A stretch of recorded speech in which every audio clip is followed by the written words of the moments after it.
ನಿನ್ನೆ night ಮನ್ನಳ್ಳಿದಲ್ಲಿ Bangur border ಕಡೆ ನಮ್ಮ ಖಚಿತ ಮಾಹಿತಿ ಮೇರೆಗೆ ನಮ್ಮ ಮನ್ನಳ್ಳಿ ಪೊಲೀಸರು ಪ್ಲಸ್ ನಮ್ಮ DPO ಸ್ಟಾಫು ಎಲ್ಲರೂ ಸೇರಿ ನಿಗಾ ವಹಿಸಿ ಒಂದು ಗಾಡಿಯನ್ನು ಇಂಟರ್ಸೆಪ್ಟ್ ಮಾಡಿದ್ದೇವೆ ನಾವು. ಆ ಗಾಡಿಯಲ್ಲಿ ಸುಮಾರು 84 ಕಿಲೋಸ್ ಆಫ್ ಗಾಂಜಾ, 84 ಕಿಲೋ ಗಾಂಜಾವನ್ನು ಸಾಗಣೆ ಮಾಡಬೇಕು, ಹೈದರಾಬಾದಿಂದ ಮಹಾರಾಷ್ಟ್ರಕ್ಕೆ ಸಾಗಣೆ ಮಾಡಬೇಕಂತ ಪ್ರಯತ್ನ ಮಾಡುವಾಗ ನಾವು ಇಂಟರ್ಸೆಪ್ಟ್ ಮಾಡಿ ರೈಡ್ ಮಾಡಿ NDPS ಪ್ರಕರಣ ದಾಖಲೆ ಮಾಡಿದ್ದೇವೆ. ಇಬ್ಬರು ಆರೋಪಿಗಳಿದ್ದರು, ಒಬ್ಬನು ಸಿಕ್ಕಿದ್ದಾನೆ, ಇನ್ನೊಬ್ಬನು ಓಡಿ ಹೋಗಿದ್ದಾನೆ. ಅವನಿಗೆ ಕೂಡ ಅತಿ ಶೀಘ್ರದಲ್ಲೇ ನಾವು ಹಿಡಿತೇವೆ.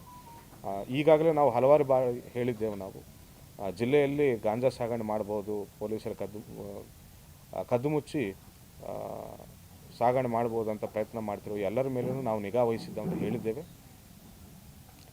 ಸೊ ಹೇಳಿದಂಗೆ ನಾವು ಹಿಡ್ಕೊಳ್ತಾ ಇದ್ದೇವೆ ಕೂಡ. ಜಿಲ್ಲೆಯಲ್ಲಿ ಯಾವುದೇ ರೀತಿಯ ಮಾದಕ ವಸ್ತುಗಳ ಸಾಗಣೆಗೆ ನಾವು ಆಸ್ಪದ ನೀಡಲ್ಲ ಅಂತ ಮತ್ತೊಂದು ಸರಿ ನಾವು ಹೇಳ್ತಾ ಇದ್ದೇವೆ.